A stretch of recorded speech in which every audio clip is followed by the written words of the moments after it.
It's episode 281 of The Platformers, a show about games and nerd culture, and I am your host, Brian Barnett. I am Kris Cornelisse, a.k.a. Delphia. And I'm Will Borger. Hi. Hey, everybody. I'm going to raise this cocktail in your honor and tell you that it's Will's fault that we're late. It is my fault that we're late. It's 100% Under my the fault. bus he goes. I volunteered to be thrown under the bus. For the true, record, you did. Brian is not doing anything that I did not volunteer for. So. Yes, he volunteered. Will volunteers as tribute. In a show of solidarity, it was my fault last week, so I accept this. Yeah, I'm here with solidarity with Kris. That's what this is about. You know, if we're not going to be on time, we might as well be in Bros solidarity. across the hemispheres. Exactly. There Yes, you go. Indeed. It has nothing to do with anything other, than my inability to be on absolutely time. not. It's completely based on solidarity. Yep. You better have won those matches, man. No, I got cooked. Well, you know what? I'll drink to that. I'll drink to that. As somebody who lost my man. last Street Fighter match of the day against Modern Jury, that kept me from ranking up twice in one day into bronze rank. But you know what? After the show, maybe I'll hit it again. Maybe I'll be able to get it. Because I didn't even lose to Modern Marissa. Yeah. I don't feel terrible about the set. Like, it was close, but it was just one of those things where it was like, man, I dropped combos or I made dumb decisions, and it was like, all right, I see things that I can work on. That's the best thing that you can have. I just got a notification that Zombie Kills has followed. Thanks. Hey. Thank you. Thanks for the blue sky key. Thank you so You're the much. goat. Thanks for hanging out. But yeah, this is episode 281, where we talk about fighting games and all sorts of stuff. And let me tell you, Street Fighter, hell of a game. The Hell of a fighting game. games are eating at the moment. Yes, Street Fighter is quite Yes. good. Once they fix that input reader, man, Oh my god, dude, it sucks. It sucks terrible. so bad. It's terrible. I feel vindicated that the anime players week one were like, something is wrong, and everybody Yeah. else was like, no, it's fine. And then like 2 weeks later, they're like, wait a minute, something is wrong. It was like, yes, we told you. Yeah, it's Nobody It's listens not to great. the anime fighters. no, it's they don't listen to us. But one day they will. One day maybe they will. All right, Well- we're gonna talk about a lot of stuff this week. We could talk about fighting games. Do you want to go on a diatribe about that set, Will? No, it's okay. I've played this dude before a lot of times. He's good. I don't feel bad about Yeah. it. It's one of those. I think this is a mindset, and I will use this as a segue to talk about mindsets about stuff, because I feel like this is a problem, especially in gaming, where people get really tilted, and I got tilted during that set, like 100%. It's true. But I'm good now, and the most important thing you can do is like put it in a mindset, and I've already done this, of like, all right, cool, I lost. Let's watch those replays, make adjustments. What do I need to do, right? Like fuzzy teching, fuzzy throwing, just things like that, that I need to work on personally, and that's good. That's how you learn. And people get really frustrated, especially in multiplayer games. And what I would challenge everybody to do who listens to this, and if you see yourself in the I get frustrated, because I also get frustrated, but I've learned to let it go after the moment. Just be like, all right, you know what, I lost. What do I need to work on? Right? And I feel like if you do Take that, the you're going L, to be a lot learn more from happy. time. Yeah. Yeah, exactly. You're going to be a lot happier in the competitive game of your choice, whether it's League or Guilty Gear or Street Fighter or, Halo or Call of Duty or whatever it is, right? Fortnite, whatever you play, just think about it that way and you'll be happier. It's my advice for the week. Yeah, that was my mindset when I played MOBAs, starting with League and then Heroes of the Storm. It was always just, I became very zen about it. It's like, yep, I lost. What could I have done better?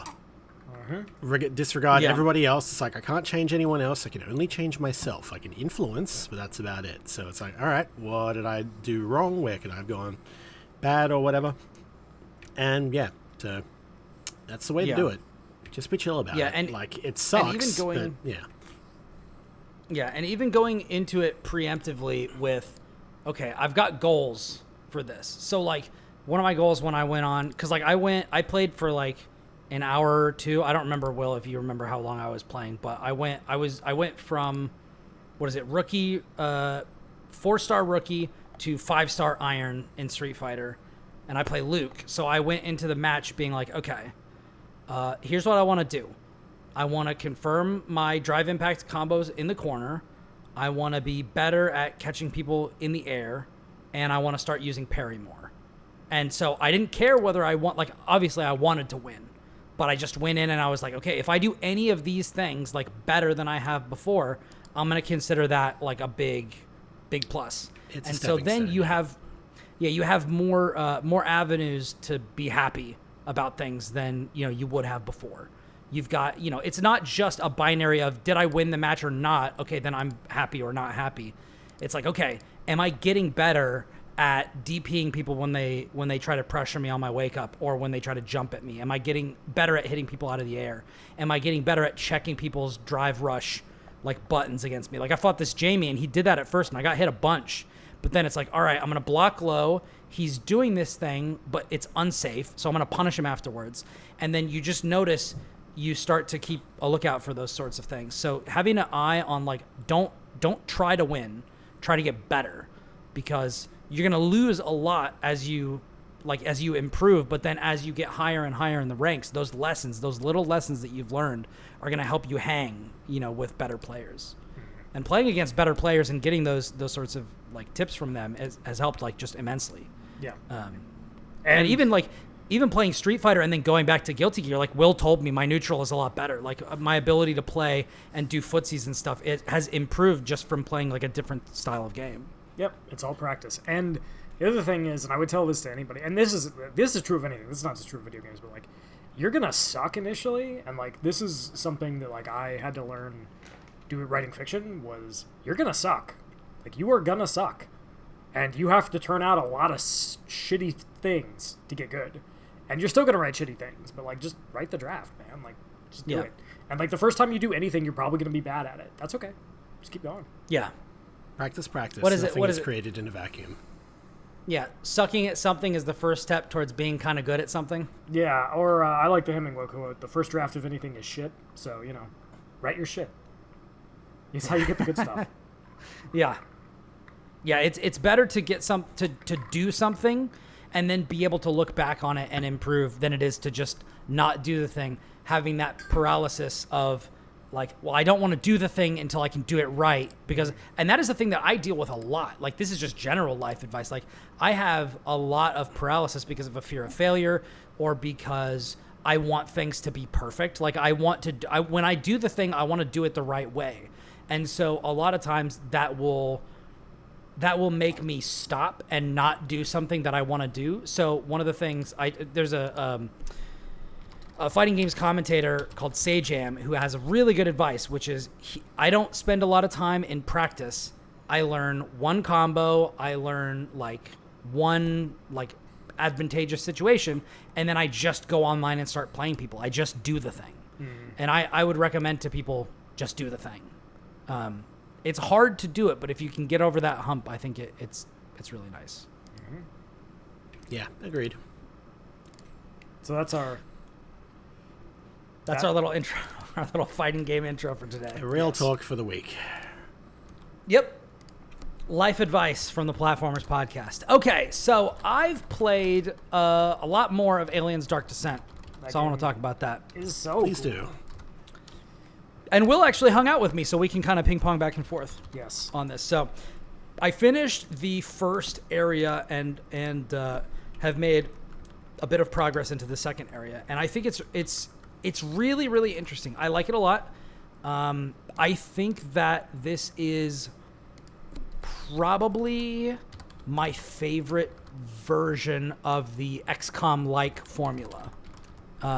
I actually do prefer the kind of live movement with either pauses to use like your like active abilities or things like this. I think I prefer this to moving each person turn by turn, point by point, just between cover and all this sorts of things. I think I prefer this. But in a lot of ways, it is incredibly similar to XCOM. Like Will saw, like you go back to base in between missions, you're going to the barracks, you're going to the med bay, you're going to all these different things, you're going to the tech lab to do research. Like there's tons of stuff that you're doing. Missions load up like XCOM back at the base. It's a lot like XCOM. And after each mission, you can promote your people a lot like XCOM. But I believe in XCOM, your abilities are automatic, whereas in Aliens Dark Descent you pick them. No, you pick them in. You usually get like 2 options for a level up, and then you can pick one or the other for each character class. This is in the XCOM reboots, obviously. And then some of the advanced classes in War of the Chosen have like a more filled out skill tree kind of thing, which you can pick and choose. But the core of it is you get 2 when you level up, and then you pick from one, and then you can build like into 2 kind of distinct character play styles. Like for example, your gunslinger guy or your sniper. It's like you choose one or the other, or you mix and match. So yeah, that's definitely true here. Also, when you level up the first time, you get to choose one of 3 passive abilities, and then you can promote at level 3. So that will give you the 2 options, random. So like right now I have a techer, I've got a medic, I've got a gunner that has like the smart gun, the smart rifle. I forget what it's called, Will. The smart gun. Yeah. So I've got that, and then I've got a sergeant as well. So when you level up after that, you can choose further, like you can choose more abilities that unlock, I think, at like 1, 3, 5, 6, 8, and 10 or something. There's some like spread of like when they unlock, and then you spend some of your resources to add them. Oh, interesting. Oh, hold on. Somebody's telling me they're not hearing things. Hold on. Oh no. Uh-oh. That's no good. Me. It's not. It was me. It's got to be me. It's not my fault. I promise. Check. All right, you guys, I need you to talk. What up? I can talk. Hello. Hi. I can talk. I can speak. I can speak with the words I can of sing. wisdom. Oh, That was nice, on. actually. That was good. I like that. Thank you. I can't actually sing for shit, but I'm capable of occasionally. No. Oh, Dang no. it! I hate to stop the show to fix this, but I don't know how to fix it. It is what it is. We're still recording, so. We are still recording, but that sucks. Why isn't it working? It's worked every other single time. Because I can hear you I've just done this. fine, so it's just I don't know what the Yeah, it's difference not is going for through you on the going stream. to- yeah.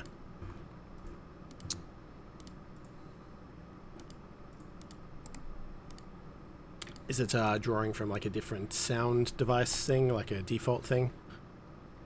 Okay, now. Okay, interesting. All right, Mum Jum, tell me, do you hear it? Oh, I fixed it for a second? But dead again. Oh, damn it. Okay. Do Not check stuff, guys. Check, chickadee check. Chickadee Testing check, 1, 2, check. 3. Okay, so I think I fixed you guys. Okay, now I gotta fix me. I have been fixed. New Check, and check, improved check. welfare. Check. Am I fixed? Am I a real boy at last? Oh my god. What? We're doing it. We're becoming mighty. Look, I'm not Check. gonna.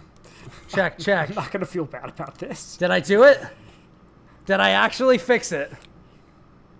Oh my god, here we go. Let's Push get buttons. it. Oh my god. So we started and we had like a group of people.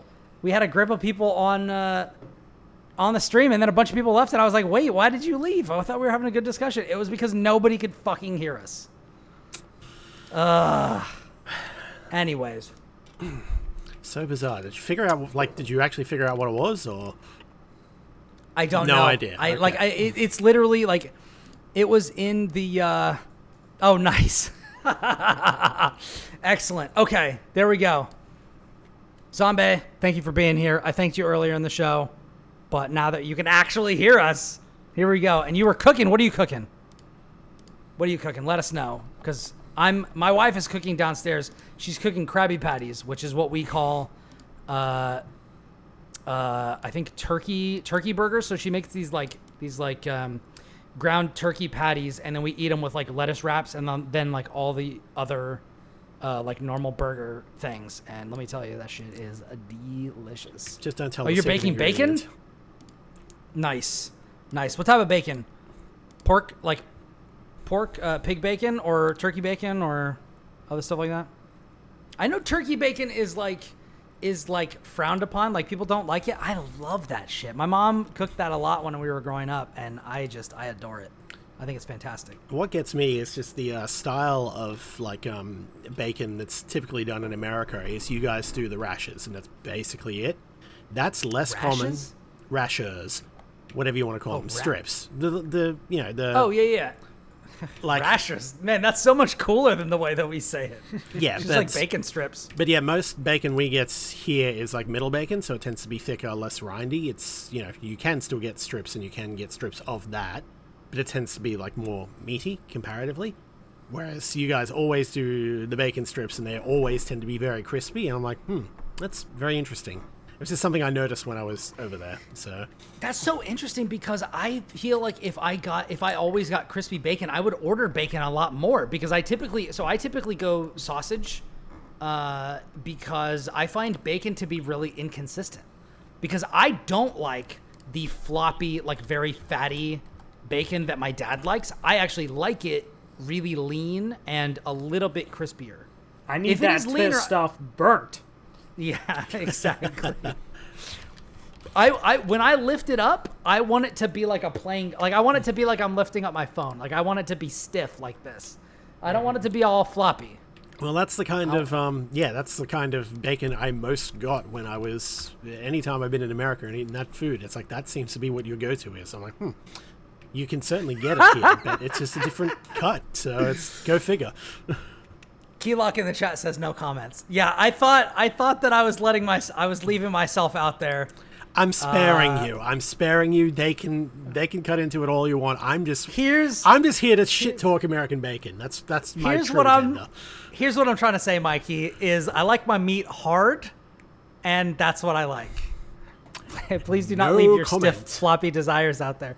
Yeah, I don't want it floppy. I want my meat hard, all right? And if you're giving me meat, I want it to be hard. Because that's when I like to put it in my mouth. That's all I'm saying. That's all I'm saying. Is that so hard to say? No, that honestly sounds, if you're into that, I'm sure it's preferable. I'll take my meat how I can get it, thank you. All right, back to the point of the podcast. Back to video games.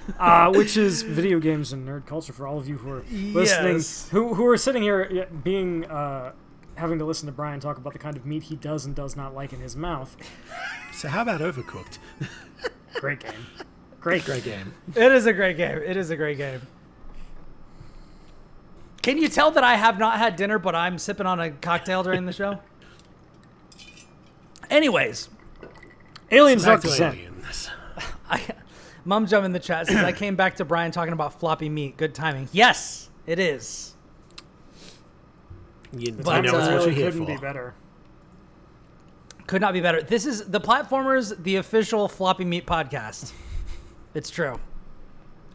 So there's two things that we've established in the last 2 weeks. One, that Final Fantasy X is the official Final Fantasy game of the Platformers podcast, and that this is the official podcast where you come for all your floppy meat needs.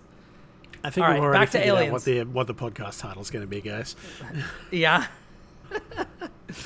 But yeah, anyway, one thing that I really appreciate, and this is a big difference between Aliens Dark Descent and XCOM games and other like strategy games, is that you are, and this is a key difference that we learned as Will and I kind of talked through things while I was playing it and streaming it to him on Discord earlier today, is that Aliens Dark Descent expects you to extract mid-mission. Like, you don't have to do everything on the mission in one go, which is good, because there's in the first after the tutorial, the first major area has 14 objectives, and things are gonna get dicey if you try to do all those at once. Like, I've played the first chapter on both normal mode, like medium difficulty, and story difficulty, and basically the only real difference is that things are just a hair easier, but typically that means that you can finish a mission with fewer extractions than you would need to on higher difficulty modes. Things are easier to stealth by, which is nice. And your people are a little bit hardier, but they can still absolutely just be killed immediately out of nowhere. Like, that's XCOM, maybe. I was walking through an area. But actually, the thing in this game is that it feels more fair than XCOM, because like in XCOM, you're moving character by character, turn by turn. So you can move somebody, and if you just move them a little bit too far and plant somewhere, that can like, you know, you can awaken a nest of like 4 aliens, and then they just kill you, you know, and that's just kind of like they get like reaction actions or whatever.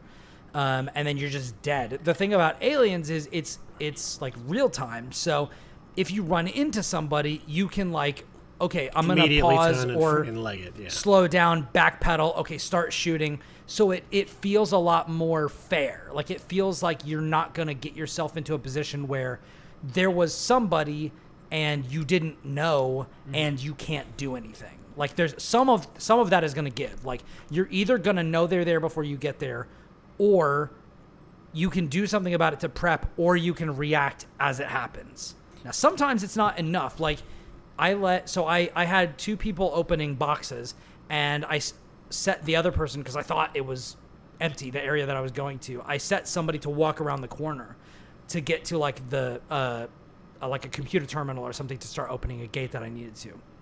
And as I did, there were 4 people around the corner, which is too many people for one person to handle. I think I was already down 1 person. Will, I don't know if you remember if I was already down 1 person in the second area. Yeah, you were. So yeah, I was down 1 person. 1 person had just been straight up killed. And then I walked around the corner, and there were 2 people that were opening boxes and were like a little bit away. And then when they ran into 4 people, it was just 4 people that had like melee weapons, and it was just all she wrote. That was it. Mm-hmm. Which sucked, but like it's rare. Like I've been playing this game for, actually let me open Steam and see like how long I've been playing this game for. I think it's like a few hours at this point, having replayed like a bit of the first game. Because one thing that I don't like is that you can't adjust the difficulty setting after you start the game. So if you want to change difficulty, you have to start all over, which is kind of obnoxious. Yeah, that's an XCOM staple as well, but yeah. Okay, so I've been playing for 8.8 hours on Steam. So that is playing the tutorial twice and playing the first area of the game twice, and then getting into the second area in the game. But yeah, I dig it. Aliens can also like just straight up like abduct your troops. Like they can just grab your people and then run away, and then they're gone forever. One thing I also think is interesting is that resources are hard to come by, and the economy in this game is actually really well balanced, which I was talking to Will about earlier. You've got your like tools, which you can have I think 4 of by default. You can have 4 med kits by default, and you can pay like your resource, which is like a little box icon, just your resources. You can pay like 10 or 20 of those to like stock up on those before a mission, or you can acquire them on site. So depending on how you want to handle your resources, you can kind of make it more difficult and then be like, oh, I'm gonna like scout more and find more med kits and tools and stuff actually once I get to the level, or I'm gonna go in like fully stocked and like really I have an objective, I'm going to accomplish it. Yeah. But I really think that they've elegantly balanced the system. I was telling Will while we were talking about it, like the crazy thing about Aliens Dark Descent is that they did all the hard stuff. Like all the stuff that games usually screw up on, they nail. Like atmosphere, the game is pretty polished. I've heard some people talk about having bugs. I've only had 1 bug in the game so far, and I've played for almost 10 hours. And it was not like game breaking. I just had to exit the game and come back in, and it was fixed. It was just like a weird mouse stickiness when I had like a mandatory objective on the map or something, and I like just wasn't able to click on the area it wanted me to. But other than that, I haven't encountered anything. But yeah, it's It's also very interesting the way that they balance difficulty, because the longer you stay in a level and the more that you are seen by aliens and the more that you kill aliens, the more experience you get, but the harder things get. So as long as, like, after you're seen by an alien, there's a certain amount of time during which the Hive will be sending out a hunt for you. And if you remain unseen for, like, I don't know, like maybe a minute or something, it's cut off and it stops. And the entire time that you're being hunted, the difficulty is slowly creeping up. There's a meter. There's a big, long meter where it's, like, easy for this, and then the next block is medium, and then the next block is hard. And by that point in the first mission, if you don't have leveled up people, they'll be like, okay, your survival rate is, like, near 0%, so you need to get out. And then it behooves you to extract via your APC to the ship, and then, promote your characters, pick your upgrades, send them to the med bay, stay there for a couple of days, like, get through their, like, injuries and things like that. At which point you can, like, fast forward and pick, like, little, they're not quite like the XCOM dispatch missions, and they're not really like the, like, Frostpunk dispatch missions, but because they seem to automatically be completed. Mm-hmm. But basically it'll pop up and be like, hey, if you don't want to go out on your actual mission and, like, play the game, you can choose one of these things where it's like, okay, you can't go out for today, but you can send somebody out and maybe they'll be able to harvest 50 resource, or they'll be able to bring back, like, one engineer that you can put to work, or one additional medic that you can have to heal people, on your off days and stuff like that. So having that balance between those two things where you're doing, like, resource gathering with your troops on the ground, and when you're doing it where it's like, oh, okay, I'm biding my time, I'm going to have them healing up in the med bay, and I'm just going to, like, do these, like, kind of auto missions.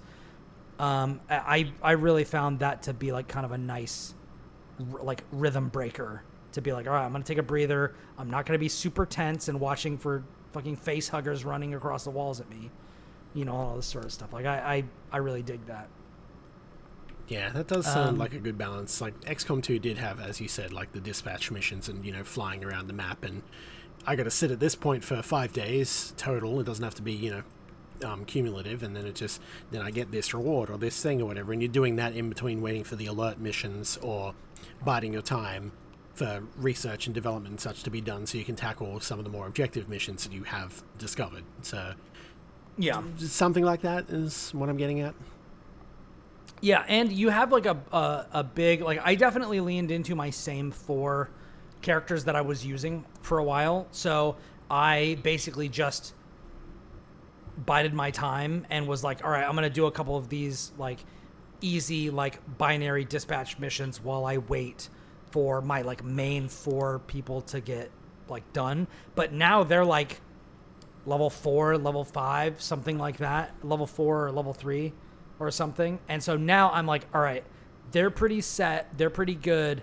I'm going to start building out, like, another team of 4, and kind of see where that takes me, so that I can kind of ping pong between 2, like, set squads. Bring 2 elites and 2 squaddies, that kind of thing. Yeah. I mean, I ended up taking 1 and 3. And then one of the red shirts, like, just immediately ate it. Which, like, is going to happen. It's going to happen. It's I like it. There's also some elements where, like, I'm curious. I don't expect them to play into it, but this was something that I thought about earlier, which is there's a character that gets abducted early in the first mission. Well, I guess it might not be early. Depending on when you go and see them, it might be early. But because you have a flexibility where, like, if you're good, you could actually do the entire first mission in one go. It's just really hard. Mm-hmm. And you have to do stealth, basically. Like, if you're running and gunning, like, it's going to be harder for you. It's easier to sneak around. And then it'll stay easy for longer. But based on the timing, it was actually one of the characters got abducted, one of the NPCs, and then I saved them, like, later on in the mission. And I was wondering, wait a second, did they get, like, face hugged? Is this going to be a problem later in the story? But the difference between like she could have been abducted and then I saved her like a half hour later in like real time, or it could have been that she got abducted and then I saved her like 5 days later.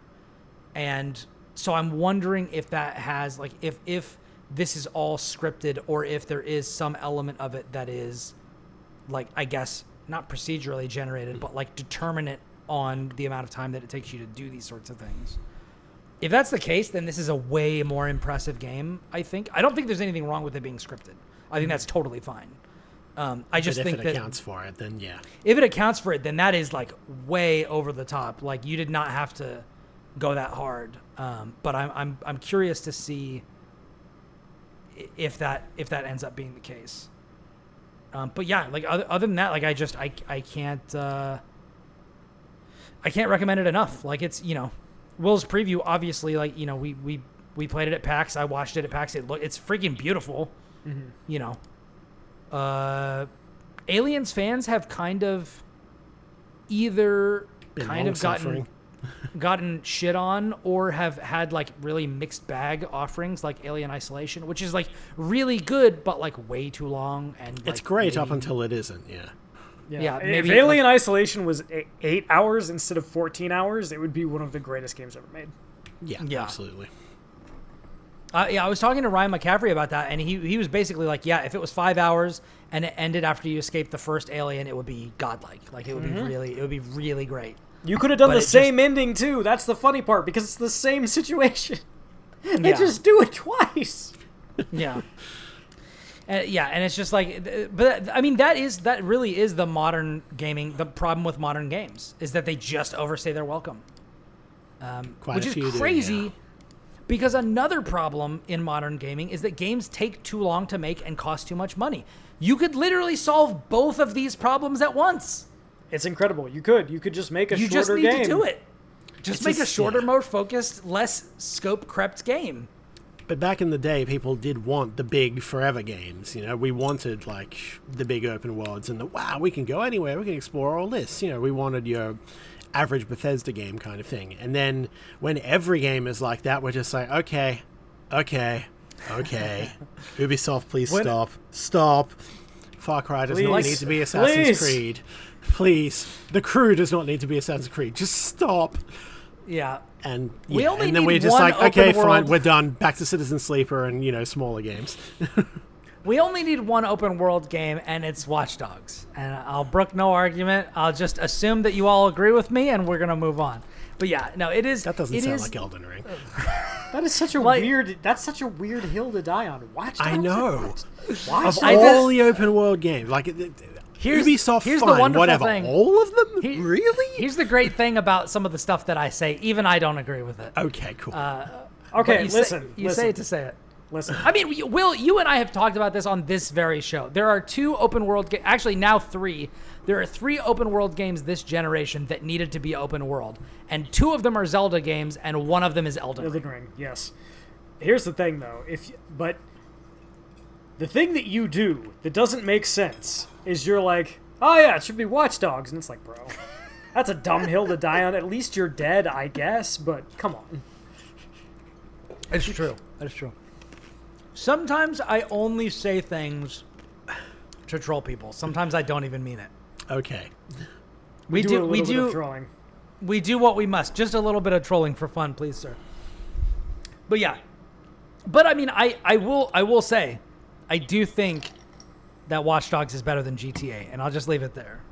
You know what else is better than sleeping? You know what else is better than GTA and has dogs in the title? Sleeping dogs, yeah. You spoiled the punchline. Yeah. So yeah, a poor man's like a dragon / Yakuza. Yes. The crazy thing about it is when I played GTA and then played Watch Dogs, I was like, wait a second. Why does Watch Dogs have better driving than the game that literally has Grand Theft Auto in the title? Like, you literally invoke cars in the title and your driving is bad. And the driving in Watch Dogs is actually good. Because a lot of the gameplay in, like, average GTA games hasn't improved all that much. Like, this was the major complaint of even as recently as, like, Red Dead Redemption 2. It's like, Rockstar's games don't feel that great in terms of gameplay and stuff. They get by on everything else. The vibe, the mood, the freedom, whatever else they were doing, you know? The budget. The scope. The sheer, scope and the budget, yeah. The sheer human suffering that you can see pouring out of the screen it took to make that game. You're not wrong. Yeah. You're really not wrong. Right, look, if you go play Red Dead Redemption 2 right now, even though that game is like, what, 4 or 5 years old, you can see, like, the budget. And you can see, how many people missed their children's birthdays for this game. So It's true. Sadly, it is true. But, yeah, I've said this a bunch of times, but I'll say it again. I think Red Dead Redemption 2 is way more impressive than it is good. Oh, yeah. I agree. I have my other thing is, I think Rockstar has exactly one game that plays well. And it's Max Payne 3. No, it's Max Payne 3. I knew. 3. Okay. I mean, yeah, Bully's all right, but like Max Payne 3 is probably it in terms of actual gameplay. Yeah. I think Red Dead 1 is the only Rockstar game I've ever actually beat. Every other game just like overstayed its welcome. The Act 2 problem. Anyway, we're not here to talk about Rockstar. We're not here to talk about Rockstar. I mean, we We can are if here- we want. Yeah, I mean that is true. It's our That is show. true. We do what we want. We can talk about that. Anyways, I'm here to say that I love video games in a major way. No, I think you guys should play if you're into Aliens at all. You need to get Aliens Dark Descent, because I think one of the things, I don't think I actually finished my thought previously, but for a long time Aliens fans have either gotten really bad games or games that are like good but with asterisks against it, Good, or like, comma, at the end. But I think that Aliens Dark Descent is at least the first Aliens game that I have played that is just flat out fantastic. It's the first one where like I don't have any caveats to my recommendation. It's just awesome. And which is nice. Like as somebody who, like, I'm not a diehard Aliens fan. Like Will is way more he's the platformer's resident Aliens super fan. I am an Aliens enjoyer. I like Alien stuff. Likewise. I've not seen all of them. I've seen 1, 2, and I think part of Resurrection, and that's it. You're not and missing out with a lot of the recent ones. Let's be real. I think I saw AVP 1 and 2 in the theaters. I think those are the only Aliens movies that I've seen actually theatrically, which is probably very insulting to an Aliens actual fan. But I saw Prometheus in theaters, but that's I think honestly at this point I might have seen all of them just through re-releases. But you know what? The AVP movies are great trash. Dude, they're fun. AVP they're great trash. Fun. You know what's really funny? Actually, Aliens versus Predator games are basically like Final Destination with aliens. Yes. Basically. Talk to me about AVP 2, people. Yeah, that's a good game. That's a good ass. That is a game. good ass game. I was just like, I swear I played this in high school, and it's so little of it ever comes up. I'm like, does this game actually exist? Was I just having a fever dream? No. And then I you feel the same specifically way. went, hey, here it is. Here's a link. I'm like, savior. I'm going to replay that someday. Yeah, that game is, and that's the thing that you can't get. You can't buy that game. Like there's a fan project that has basically re-released it that you can get, but there is no official legal. There's no storefront where you can go purchase AVP2, and it's all perfectly legal. Which is all an increasing, problem in the space in general. It's like, this was a touch point that we could have talked about last week, but I'm going to bring it forward here. It's we can still talk about it now. We can, absolutely. Yeah, somebody actually crunched the numbers on it, and it's something like 87% of all video games made are not purchasable on storefronts currently. Before 2010. Yep. Which is a crying shame. Like, I mean, sad. A lot more of those are accessible through, most of them are seaworthy and such, yarha fiddly-dee. But, like, if you want to actually go and support them, well, I mean, they're not getting paid for it anyway, so you might as well just go do this, right? It is morally acceptable to do that, but it's still just such a crying shame, that this kind of thing isn't more readily available and put in people's faces, put in storefronts and such. So if you're interested, you have to go digging, and then you have to go digging for an actual copy. It's like you have to be, the kind of loser enthusiast like yours truly who was around for the era to go, oh yeah, I remember that thing. I'm going to go look into it and then go through there. Or you have to be one of those sickos that like, oh, the eShop is closing, let me buy everything on it. Or like the PS3 store, like still has a bunch of stuff that is, I'm gonna. Who was that? Was that Jeff Grubb? I forget who that was. Somebody bought like literally every game on the eShop. On the 3DS store, yeah. It was like $35K or something. It was ridiculous. It's an outrageous amount of money. And like even a lot of the stuff that got re-released in the PS3 era or the 360 era just is not playable now. Like if you want to go play Armored Core 1, hey, the only way you can do that without, downloading an emulator is buying it on the PS3. If you want to play Alundra, which is a really cool game, the only way you can do that is on the PS3. Like, yeah.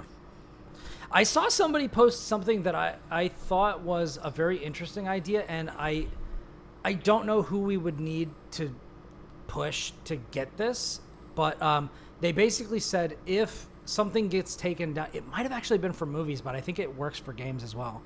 Like I think it was to like combat the like systematic dismantling of Warner Brothers, where they're basically just like destroying and removing things from marketplaces for like tax write-offs or something, or like canceling movies or whatever.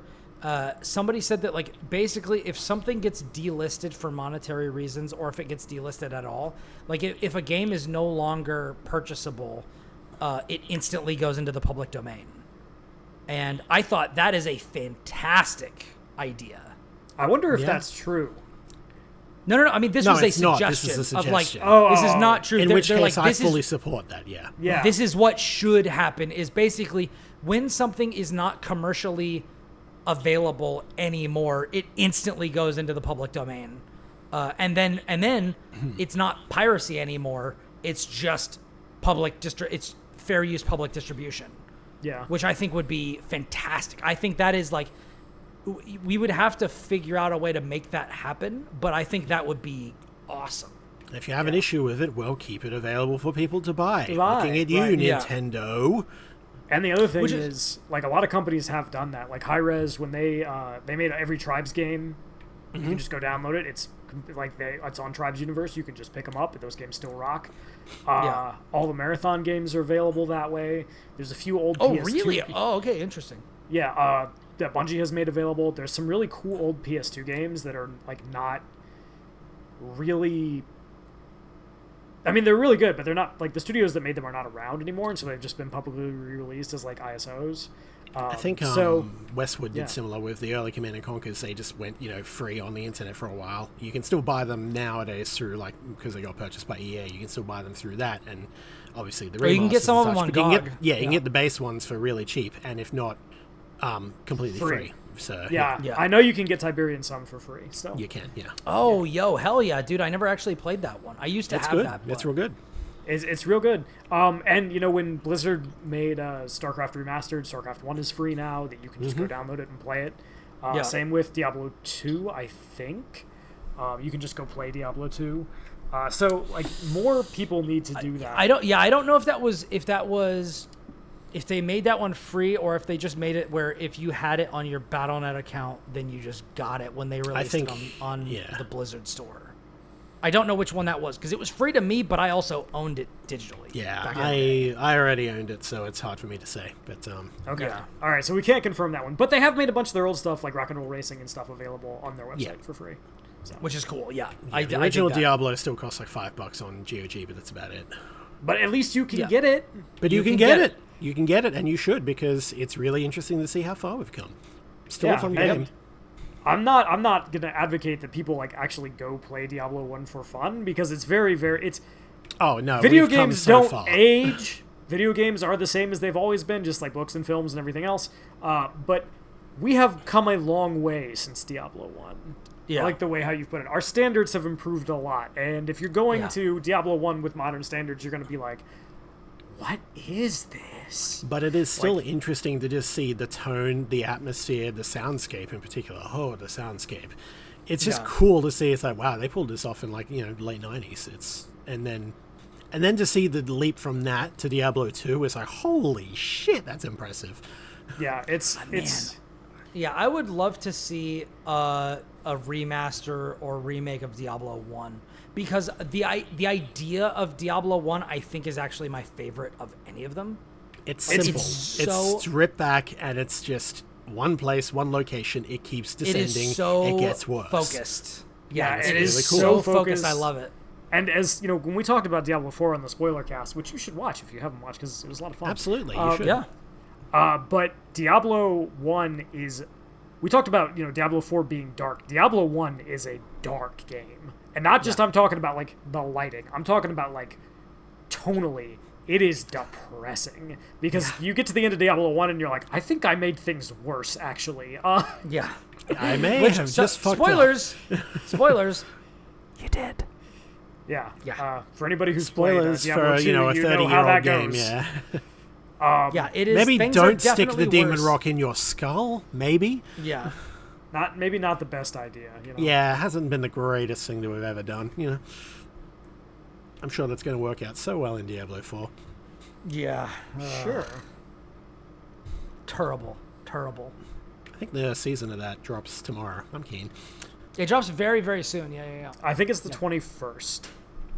Something Or like the that. 20th. But yeah, it's in the next week. So, yes. Which is enough funny time because for me to I've play not- Aliens before that, then, yeah. Yes, plenty of time to And- play Aliens, and or if you're like me, try to finish FF16.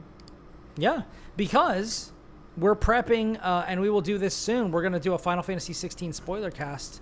I don't know what week that will be. There's a small likelihood that it will be next week's episode, because there is a thing that is going to be happening in 2 weeks where we're going to have a couple of guests on for.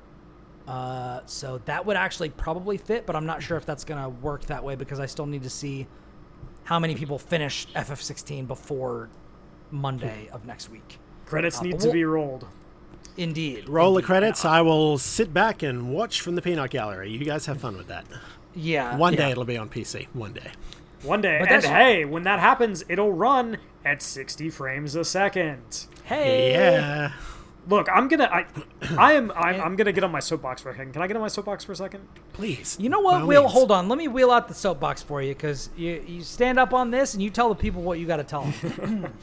So, I think the same thing with Diablo. I think like this year has been really blessed in terms of like sequels that have done their franchises very well, especially if their last game was not super well received. Street Fighter 6, Diablo 4, Final Fantasy 16. But the problem with it is, and normally I am not a frame rate guy. I think you only need it for games that have like very intense action where you need to be, very precise with your inputs, fighting games, action games. But Final Fantasy 16 being essentially an action game has a problem where the performance mode does not run at 60 frames a second, which is Yeah. A, crazy, and B, like, I respect, what Square Enix has done to make that game look the way that it does. And like, there's some very impressive dynamic resolution stuff going on there. Like, it is very technically impressive. But the problem with it is that when it doesn't run at 60 frames a second, it makes it very difficult to do certain things on time because the game is very based on like precision dodging or parrying or whatever. And if your frame rate is, doing between like 40 to 50, 50 to 60 all the time, then it's very difficult to get that timing right because the timing is, very tight. It's, the parry I think is like a 3 or 4 frame window. It's not easy to do. It takes practice. So I don't know. It's just, At the very least, be consistent. Like, Yeah. be stable. Yeah. Don't fluctuate. be stable. Yeah, like If you it's have gonna to be do 30, then you better not fucking drop it ever. Yeah, and the graphics mode does have a very stable 30. But the problem with it is, like, that game has a lot of motion blur, which admittedly now you can turn off. But it looks, you turn your camera and you're like, oh my god, my eyes. Yeah, I definitely turned off hate the motion motion blur. blur, but it definitely it was covering for him for a bit. Yeah. So, I don't know. I think FF16 is a good game, and I'm excited to talk more about it, maybe even today. But I do wish that, I think one of the big things that I wish more people were talking about is the performance mode in that game.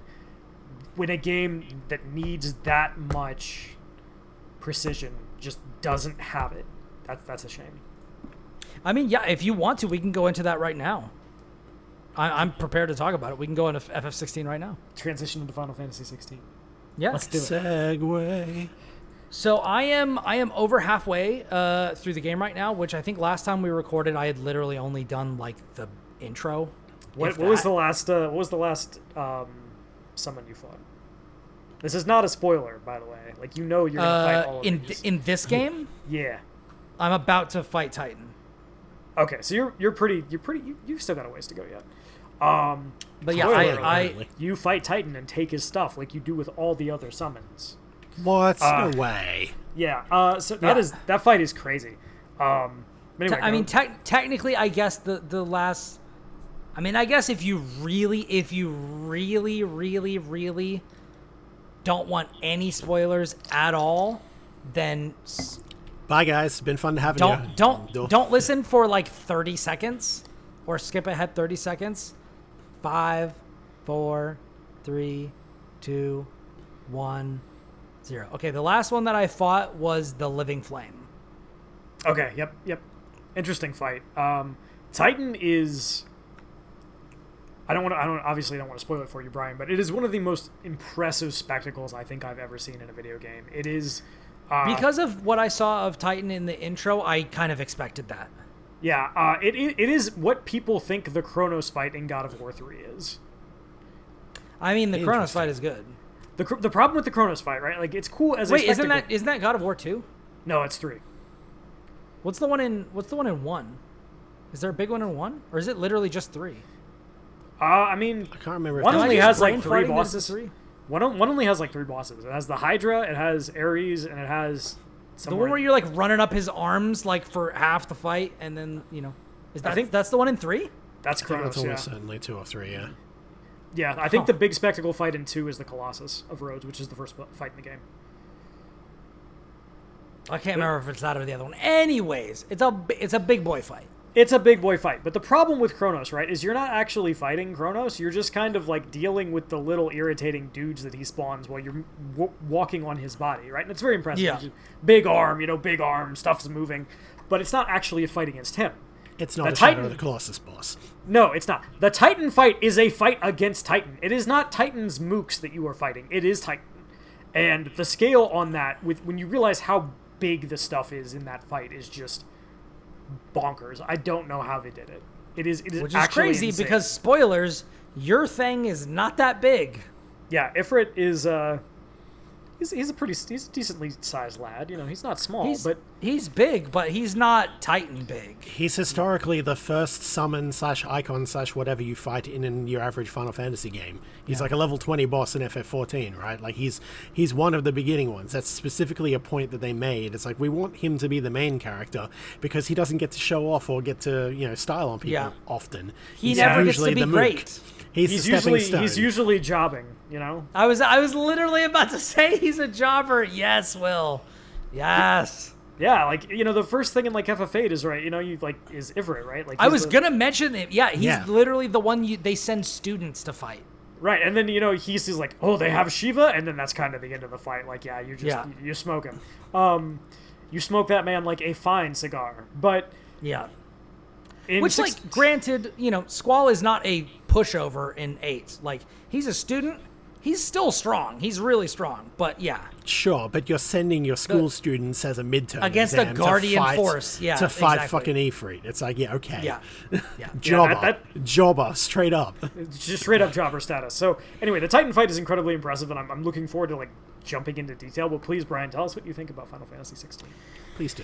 So, I'm just gonna say, fun freaking stuff. I really, really like this game. I am playing Aliens, and I am really enjoying myself. But before I tore myself away, like I had to tear myself away from Final Fantasy 16 to play it.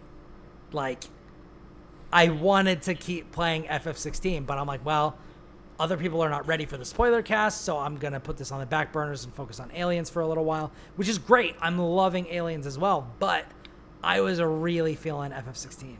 The heart wants what it wants. It does. And it wants FF16 right now. It wants smoking sexy style, yeah. Yeah, it does. It wants to be playing PS5, which is crazy.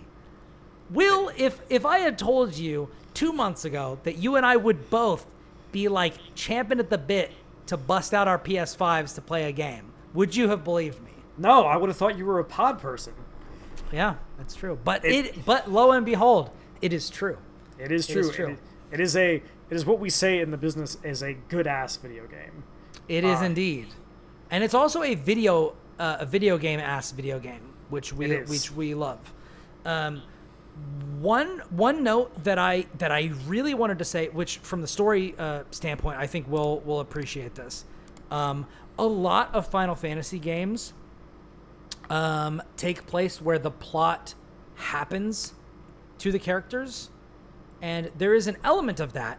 But Clive is the exceedingly rare Final Fantasy and even video game protagonist where Clive is making decisions that move the plot forward. Mm-hmm. Yes. And Will, we lost your video. No, is it back? Nah, I still see him, so it might be on your end. Yeah. Really? I lost the it for a stream second doesn't see you. Okay, there we go. Okay, all right, yeah. But yeah, thanks for the follow, Jarrett. You wonderful, glorious human being. For real. Shoutouts to you. Oh man. But yeah, it is. I appreciate how video gamey it is, and I also appreciate like you said, like Clive's level of like I am. One of my favorite Final Fantasy parties is Final Fantasy V because a lot of Final Fantasy parties like have that moment where they're like, we're sad, we need to talk about our feelings. FF5's party is like, fuck that, we are getting shit done. Like they are the most efficient dudes. And I need to kill this tree. I'm going to kill this fucking tree right now. How dare you? Yeah. Right, like they are just so they are very much like, we have a job, we are not being paid by the hour, we are going to go do it. And with a couple of exceptions that make sense for the purposes of the story, where you have to help characters kind of solve their problems, FF16 is very much it's a nice looking mother crystal you've got there. Be ashamed if something happened to it. Be ashamed if I got into my big ass fire monster and then smashed it. You know? And that's, but I like that because it has this really nice sense of momentum so that when it does slow down and you do spend time in the hideaway and you are doing side quests and you're hanging out with the other characters, it feels like this is nice, right? Because you know as soon as you go back in, it's going to be like, all right, shit is going to happen. We are going to get things done. Yeah. We are in position. We are launching. Yeah. It's interesting because there is one character that like gets things moving, that gets the plot that gets the mechanism of the game in motion.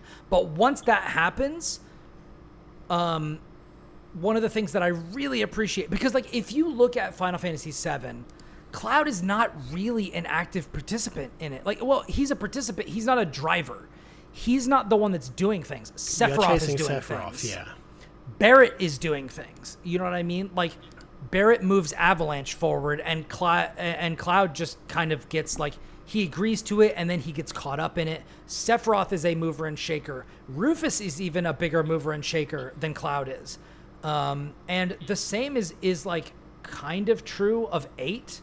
I think Zidane is like more of a kind of like proactive protagonist. At least to start off with, yeah. Yeah, Squall has to be dragged kicking and screaming towards the plot. Yeah, and this is whatever. This isn't true of Tidus in 10, but Tidus isn't even the protagonist. He's just the player character. Yuna is the protagonist. What are you talking about, man? This is his story. Come on. I think he says this is our story. Wait, does he say this is my story? He says this is my story. Anyways, but you get the idea. Listen to my story. It's maybe the last chance, yeah. This may be our last chance, yeah. Literally the first voice-acted lines in a Final Fantasy game. Oh, God, Final Fantasy X. So good. So good. Official FF of the Platformers podcast. You heard it here first. It's true. It's true. But even as proactive as Tidus is in that story, he's not the reason why the pilgrimage is happening. He makes several key decisions, or he convinces Yuna of several key decisions. Once you get to Xanarkand, once you meet Yuna Leska, like Tidus and Yuna are making decisions together, but before then, Auron is a mover and shaker. Seymour is a mover and shaker. Yuna is a mover and shaker. Like, there's the whole church. There's like a bunch of things. He's not the one that's making this happen. Beyond like Sid early on, Clive is a big, like, person moving this forward, making sea change in this world. And I love that. Like, I really like the fact that Clive is taking things into his own hands, being really proactive, and being the change that he wants to see in the world, because that's unusual just in games in general. You look at the Mass Effect games, and it's like, yeah, you're a Spectre and you can do these things, but you were set on this path by somebody else, and then you kind of just follow threads. You're as chasing they antagonists go. as opposed to being proactive. Shepard especially is like a very reactive character. Like, bad thing happens, Shepard tries to go fix it. Clive is, after a certain point, like, let's go break stuff. I'm tired of I am the bad thing. Yeah, I am the thing for the that status quo, yeah. that is going to break stuff and change the way the world works. He's a disruptor. Yeah, in a good way, which is yeah, fairly rare for a Final Fantasy main character, and not just Cloud and Squall and Tidus, but like just in general, that really doesn't happen very much. A lot of the times they are kind of audience surrogates for a good chunk of the runtime that are just there to be part of the ride. Yeah. And it's very rarely rocking the boat, Yeah, but Clive is very much like, cool, I will get in my big monster and break the world, and that's cool. Yeah. I like that. Yeah, and I like it a lot, and I like the this has been commented on elsewhere, but the supporting cast is smaller than other games, but I think that lets the supporting cast get more attention, which I think generally serves the game well. I don't like. It is interesting because I don't love a lot of the other characters. Like, there are definitely, like, I love Sid. I love Clive. Everyone loves Sid. Yeah. Like, there are, Good year to be Ralph Ineson. That is true. The year of Ralph Ineson. 100%. But, like, I really like some of the antagonist characters. I'm going to get into this in the spoiler cast, but, like, I thought they were doing something with Benedicta, and then they did something else. Mm-hmm. And I don't hate what they did, but I definitely was, like, excited to see them do a similar thing that they've done previously, let's say, in the past 7 games with this character. But we'll talk about that during the spoiler cast. Yeah, I feel the same way. Yeah, but I think it's cool. I really dig it. Like, it's I think that the economy is weird. I'm upgrading swords way more often than I'm upgrading other things. I haven't gotten a good belt.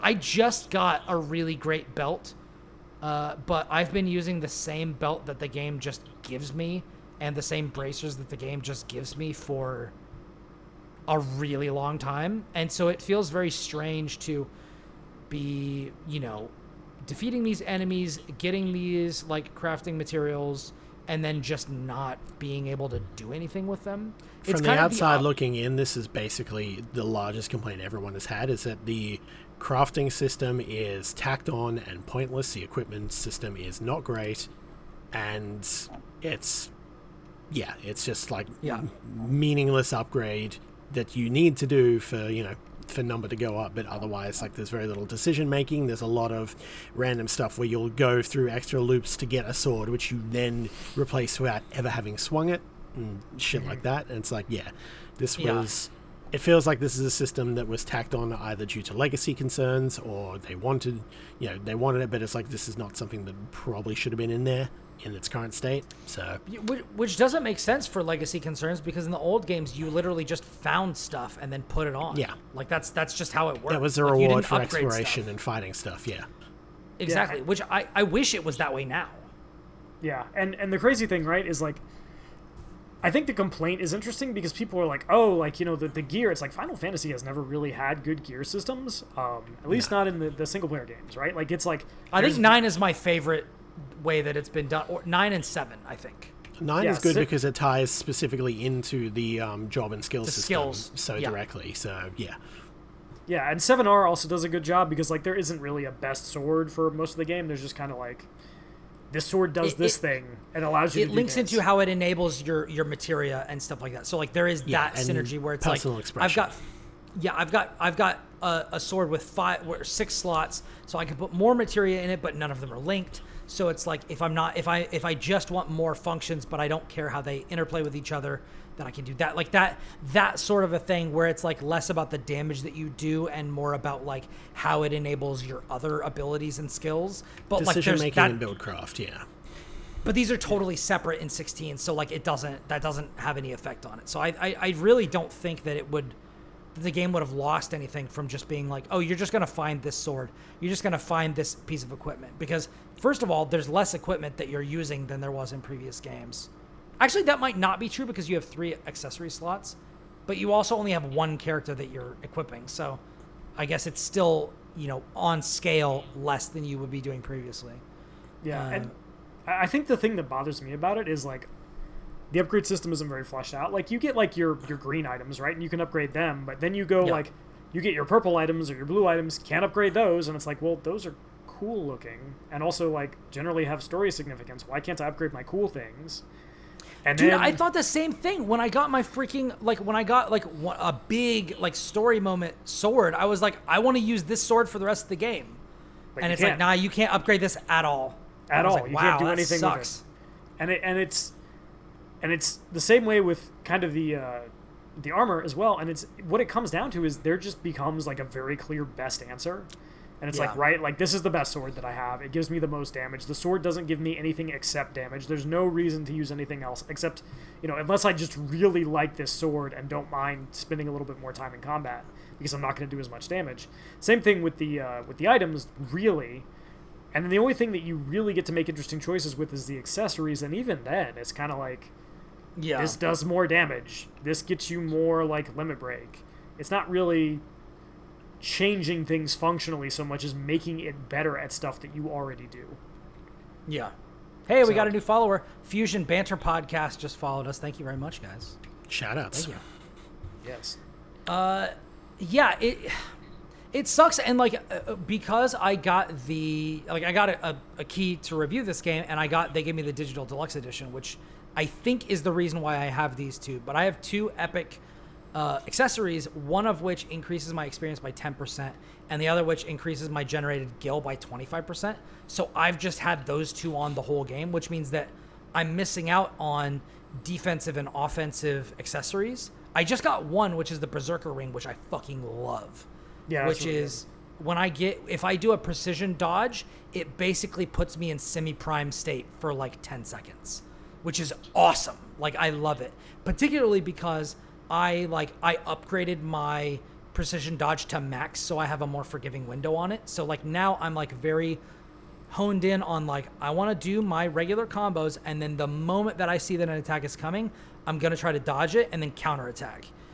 So it's led to like a very interesting rhythm that I'm going through, which is nice. Like I really like that, particularly because like Will has discussed previously, like it's not as deep as Devil May Cry, but there are more things that you can do. Unlike Devil May Cry, like you can do more things at once, I think, based on the way that the icons and stuff work, which I definitely have my favorite now. I have tried to like Garuda, but the secondary effect of the main ability for Garuda I really don't like. So Phoenix has become like my go-to. Phoenix with additional Ifrit abilities and stuff has been like my go-to. But being able to rotate between like 3 different sets has been like a lot of fun. I still think that this game, like so many other games, bosses have too much health and they are not engaging or interesting enough. I actually feel like I am probably in the minority where like I've heard a lot of praise for the boss fights in this game. I actually think the boss fights in this game are kind of tedious. Like I like them and I'm having fun with them, but I feel like there was a certain point, like when you get to the first, was it the boss fight at the first Mother Crystal? I forget where it was. There was like one point where I was like, this is the point where like the difficulty in the game went up like significantly. And like I started dying to bosses just because like they would either the screen would be too busy and I couldn't tell when an attack was coming, and then I got hit while I couldn't see for like all of my life, or like I would just get into a position where I was trying to heal, but while I was healing, I got killed and I got like comboed and killed or something.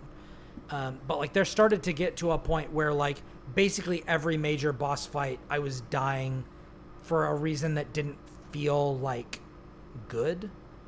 And then I changed up the way that I did my combos and stuff, and like it's gotten a bit better, and I've been doing more damage and stuff like that. But I've started to wonder, like, maybe do I need to do these, like, take off these accessories that are giving me more resources and start to be like, okay, I want more defense, I want more offense, like this sort of stuff. But they definitely do feel That's typically where you're at, yeah, I think. They feel spongy to me, which is like a problem in like almost every game, I think. There's a fine balancing act to it. It's like, here is the boss, prove that you can do it, and it's like, cool, you have proven that you can do it. Now the boss is only at half health, though. It's like, okay, fine. Yeah. Or they refill, and then I'm like, Jesus, I used all of my resources to get through this section. Like, why do you get to refill your health and then you don't do me? But then one of the things that I like is that unless you're doing hunt challenges, in which case they actually push you back to like your previous like teleport location, which in my case, they teleported me across the map. It was like a thing. It was the closest spawn point, but it was across a gap where you had to run all the way around. And I was, oh man, I was mad. I was mad because it was just like, okay, so I might as well just teleport back and then do the entire run again. Sucked. But anyways, typically when you're retrying a boss, they give you all your stuff back and then you get to keep some of the damage, which is nice. But you hit it's you hit breakpoints, which I think is good. The combat early on is pretty bare bones, but like it gets good when you like actually look into your kind of abilities and you can like alternate. I don't know if you do this, Will, but I've been alternating like melee attacks and spell casting. So it's like hit, cast, hit, cast, hit, cast, hit, cast, and then precision sick, which you tipped me off to. Yep. Launch them into the air and do your air combo. Yeah. Yeah. I don't have a strict launcher outside of Garuda, which is a little annoying. I definitely just want to hold square like I did in Devil May Cry 4. There is a way to actually do that. So for anybody else who's playing FF16, you might be like, where are my launchers? If you hold down your square button to charge your flaming sword and then you jump and release it, that will be a launcher. Oh, and okay. It will also, with Precision Sick, you can also do the basic just charged hit and then have Torgal Precision Sick after that, and you get a launcher. Okay. So Precision Sick, makes almost everything that like would not normally be a launcher, like Rising Phoenix, right? Like the big wing swing, like the very first ability you get. If you Precision Sick after that, it can be a launcher on smaller enemies. Okay. Yeah, so that's the way that I'll probably like extend stuff from now on. But yeah, but it's good. It's really good. Yeah, I mean we're gonna talk a lot more about this in the spoiler cast, but yeah, it's a good game. It's a good video game. 2023 is really shaping up to be like one of the better years for games in recent memory. Yeah, it's got some all-timer energy. Yeah. And we're not even done, right? Like, there's going to be a lot more crazy stuff that comes out. So well, we're in dry July, but in August there's like 3 major things, all contenders. We're just over half. We're literally just over halfway, and there are still some huge games coming out. One thing I will say that I was disappointed in, when I fought my first dragon in FF16, I was like, wait, I expected this to be better. And I was remembering how godlike the dragon fights are in Elden Ring. And I was like, oh, this is what I was expecting, and this just FF16 just doesn't measure up. But to be fair, it's hard to pretty much nobody beats an Elden Ring dragon fight. It's just even past FromSoft couldn't beat that. Like Dark Souls 2's Ancient Dragon, terrible fight. They didn't get good at dragon fights until the DLC of Dark Souls 2. And then Dark Souls 3, arguably, the dragon fights are, depending on who you ask. If you ask me, they're great. But if you ask somebody else, they're awful. But anyways. Yes. But anyway, the long and short of it is, Final Fantasy 16 is quite good. And it is. And I recommend it. Yes, and I am further along than Brian is, and I'm still having a really good time, and I'm really curious to see what happens next, and I want to play it more, but I'm working on other things, so I can't. Sad face. Yeah. My condolences. Yeah, it's rough. Kris, have you been playing anything of interest that you would like to talk about this week? Well, it's hard to say, because at the moment I'm not playing anything current, because, like, obviously I was dabbling last week in the Baldur's Gate 3 early access. That's coming out soon. I haven't continued that since, because my co-op partner has had an injury and hasn't been able to do that, and amidst other things. So most of what I've been doing has actually been going back to older games, mostly RTS games, because I'm always looking for a good RTS game and no one is releasing them ever. So every so often it's like, I'm just going to boot up a StarCraft or what have you and just replay a campaign or do some kind of challenge or dabble in the co-op in StarCraft 2, which is great, and more people need to do that. Oh, the co-op is so good. It's so good. But that's not what I was doing here. This time I was going back to other games that I hadn't gotten through completely, and so I've been playing a lot of Total Annihilation. Have either of you played that one? Yes. Yes. Okay, Total have you ever played Annihilation Supreme Commander? Is wild. Yeah, if you've ever played Supreme Commander, it's that, but like 6 years beforehand, and a little more unrefined. But it's great fun. It's just the scale of that game. It just gets ridiculous. And I know, again, they improved it in Supreme Commander and such, but like the whole idea is like, no, you're building this massive macro engine to just churn massive amounts of armies that just go in and cause absolute chaos and havoc, and it's great fun. It's yeah, so that's basically what I've been doing. I've been playing a lot of Total Annihilation and a few other things here and there, but yeah, just maligning the fact that the RTS is dead. We don't get enough modern RTS that's worth the salt. Other than that, though, nothing really current. Again, everything is holding a pattern until Baldur's Gate 3 when all bets are off. So yeah.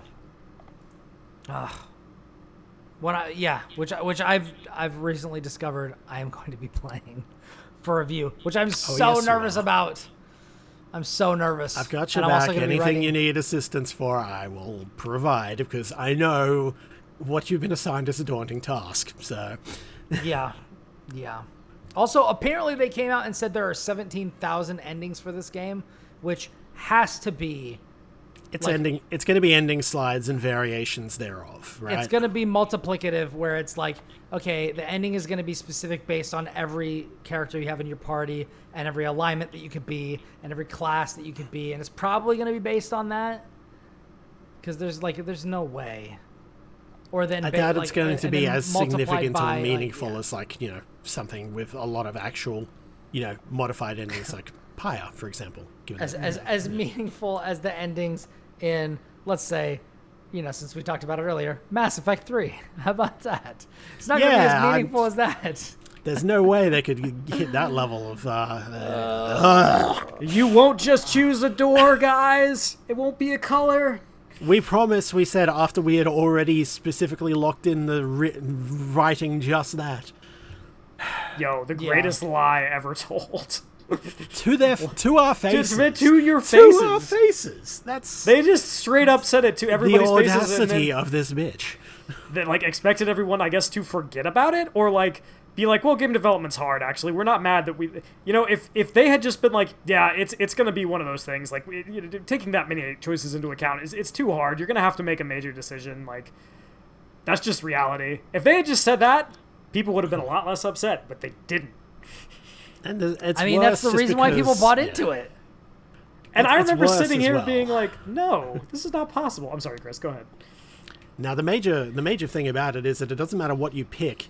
Before the extended endings and adjustments of everything, you saw every single mass relay explode. Which kills everybody. Which they seem to have forgotten that when you did that one time in the DLC for 2, it wipes out the solar system. So you just watched every meaningful world in this galaxy and everyone in it get wiped out, regardless of your choice. It's like, this is horrible. This is terrible. Why would that's the big thing that really pissed me off. It's like, it doesn't matter what you picked. The master relays die. Everyone is scattered. Galaxy is over as you know it. That's it. That was the true fallacy of it. But hey, that's the reason why we had to go to Andromeda. Come on. Mass Effect 3. It's all totally wonderful, right? Isn't yeah, it great? that's why Mass Effect 4, whenever they get around to that after Dragon Age 4, is going to be back and going to have Shepard probably, and this is Game of Thrones level of franchise suicide. Yeah, it's yeah. Who has a greater story than Shepard? Anyway, yeah, it's hard out here. It's been a decade and I'm still mad. But guess what? It's 2023. We got better games to play than that. We do. So, Will, what did you want to talk about this week before I get into a preview for a game that we're gonna review? A preview for a game that I've beaten that we're gonna review on the show in 2 weeks. I am gonna hold off on my other thing that I wanted to talk about besides Dark Descent and FF16 till next week, provided we do not do a spoiler cast. So you will just have to wait and see, party people. But it is cool. I shall suffer in the not knowing. It's a game where you play as a dude named Dave and you go diving, and it's pretty neat. And I'm not going to talk about it beyond that. So, nice. Go ahead, Brian. I'm not going to talk very much about this because I am going to have one, potentially two guests on the show to talk about this, depending on. If this is the game I think it is, then yeah, we have some things to say. We're gonna do it up. Oh, have you played it? I have put a little bit of time into it, not as much as I would like. Okay. There's another one I'll be sitting out, but I've been loving watching the back and forth about it. So, go for it. So I played and beat Double Dragon Gaiden: Rise of the Dragons, which I cannot review and I cannot put a score to right now, but I can preview and give you my impressions. And my impressions are largely very positive. It does have some issues, but I like the fact that it is a Will and I have been talking about side-scrolling beat-em-ups for a while because there have been people have really been bringing back some classics. What a genre, man. What a genre. And it's having a resurgence, apparently. In recent years, the new entries in this genre have been like absurd. They've been like it is shocking how good they have been. Like Streets of Rage 4 is damn near a perfect game. It is one of the best beat 'em ups ever made. Yeah. I have heard TMNT Shredder's Revenge is a damn near perfect game and one of the best. Will, what is it? What is it also? The sequel to Toads in Time that we never got until just now. Yeah. And I would say one of the best beat 'em ups ever made. One of the best beat 'em ups ever made, yes. And shockingly, and I think the other cool thing is we're also having like a resurgence of retro beat 'em ups, right? Again, in like these River games City Girls is like a new thing based on an old thing that apparently I have not played River City Girls 1 or 2, but I've heard they're great. I played the first one and it is very good, yes. Yeah, but like, Capcom released one of their beat 'em up collections. Like, there's a lot of old games that are being re-released on platforms so that they are available for people to play. So it's really cool to see a genre that has been for a long time very niche, very like coin-op, very arcade. Like, if you're not into those scenes, you're probably not going to enjoy these games. Start to get like bigger appeal. Yeah, it's been awesome, and a great thing is that. I'm not sure if we're going to have time to talk about this, but, Xbox and Game Pass has been in the news lately, and both of those games were available on Game Pass, to my recollection. Streets of Rage and TMNT Shredder's Revenge. Yes, correct. And those games really benefit from having online multiplayer, and I don't think this one does. I think it's just local. But Double Dragon Gaiden Rise of the Dragons is another entry in that I think is like worthy of coming back. It has some pitfalls, but I think it also introduces some interesting things that I've not seen in other beat 'em ups. For example, the crowd control system, which I think is super, super cool. So one of the big problems that you'll encounter and that you have to solve in side-scrolling beat 'em ups is longevity of your character. Like, running out of health is something that either you're going to have, like, multiple lives, like in Streets of Rage 4, and you come back on and then everybody gets knocked out and you can start again, or something like that. But Double Dragon Gaiden goes about this in a different way. It is, if you simultaneously defeat 3 or more enemies, you'll get a healing item. If you do 3 enemies, you'll get an item that gives you 25 health. If you do 4 enemies at a time, it'll give you 50 health. And if you defeat 5 or more enemies at a time, it'll give you a turkey, which will give you 100 health, which is basically your entire health bar. Mm-hmm. So it really incentivizes you to save your special moves, know your special moves, know which ones can take out multiple people at once, and then use those in such a way to help yourself kind of keep pushing forward. Mm-hmm. And there is also a tag system, so you pick 2 characters for your team, and you'll bounce back and forth between those. They have blue health that will slowly heal when they're not on the screen, like Dragon Ball FighterZ or a bunch of other games like that. And also, they have, like, out of the gate, you have 4 characters. You've got the brothers, Jimmy and Billy, and then you've also got Marion and Marion's, I think, Uncle Martin, who's like a big, like, buff military guy who can, like, grab people and slam them on the ground. Marion has a gun, and then the brothers are different versions of, like, Shoto characters from fighting games. So one of them has, like, a really long kind of, like, Chun-Li like leaping DP kick. The other one has, like, a kind of standard Dragon Punch uppercut. And they both have, like, different abilities. You got jumping attacks that can knock people down to the ground. You've got, like, certain characters have, like, really great area of effect, like crowd control stuff. For example, one of Marion's special moves is she's got a rocket launcher, and if it hits anybody, it does a bunch of damage in an area, which is fantastic for, I'm going to wait until all of my enemies group up and then blast them with this rocket and get a turkey. Or a hamburger for 4 or a hot dog for 3 on crowd control. And that wrinkle made it really interesting.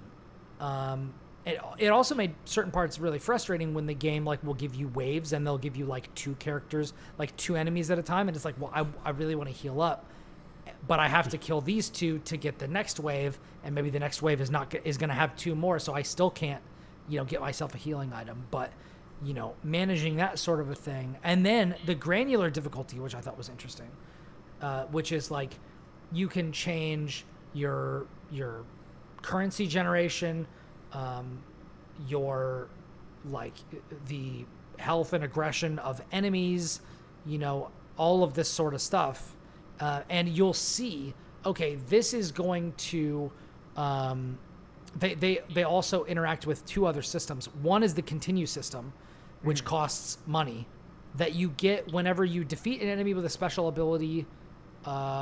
You get money from them, or you get money from finishing, like, multiple enemies, or finishing levels, or doing different things like this. Or you can find them in the environment, like you destroy a barrel and there's, like, a gold bar in there, you get some money in there. So every time you have to continue, it costs more and more and more and more until it can get, like, prohibitively expensive, which is one of the reasons why I couldn't beat the game the first time I got to the final boss. I got down to, like, the final boss was at, like, a 5th of their health, and then it got to the point when it cost, like, 7,000 gold to continue, and I only had, like, 500 or something. And that feels bad, but at the same time, getting to that point, it felt nice, because it was, okay, if I'm almost done with this fight and I die, I can just keep going. It isn't like, oh, you have 3 continues and that's it. It's like, well, really, you can change the difficulty such that you can have, like, you can earn more money, and then that money will go further and give you more continues than you would have had. But it also changes your conversion rate when you end your run, because this is also kind of like a roguelike, when you end your run, your currency is converted at a certain exchange rate into tokens, which will unlock permanent things. A lot of these are just like stuff for fun. So like it'll be music or it'll be like tips, like game tips, which is like I would never do that. But it also unlocks new playable characters, including bosses from the game. So one of the things that I did was I saved up and got the most expensive character. And the most expensive character, like the first row of characters is like, I think like 5 or 10 tokens a piece. The second row is 20 tokens. The top character that you can get is 50 tokens. Mm-hmm. And so I saved up for that and unlocked that. And the next time I played through the game, I beat it. That character is that good. It still didn't mean that it wasn't hard, like at the end, or that I didn't have like touch and go stuff, but, you do have options for making things a little bit easier for yourself. Teaming up your characters where like, if you have Marion uses a gun. So if you have a character that's really good up close and personal, and then you have her, if you get to people that are difficult to go toe to toe with, you switch to her, you back off, and you just shoot them from across the screen. Mm-hmm. So there are different strategies that I have not had in most games. Like the closest I would have got to this is I played Donatello in Shredder's Revenge, and he just has better range than everybody else. Mm-hmm. But I've never played a side-scrolling beat 'em up where I could literally just go to the other side of the screen and shoot people, which is like it's just different. Now, when people get up close and personal, she has a hard time. But if you can manage that, then it's great.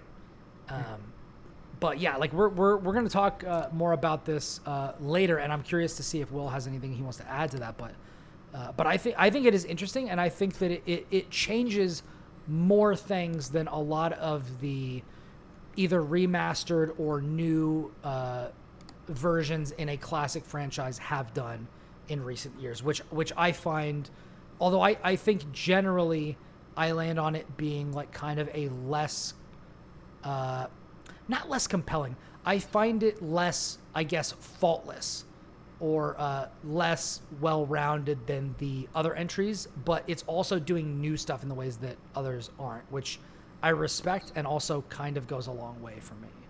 I'm curious what Will has to say in a preview context. I think honestly you touched on everything I wanted to talk about, so I don't want to like belabor the podcast and then make the people listen to the stuff the same way twice.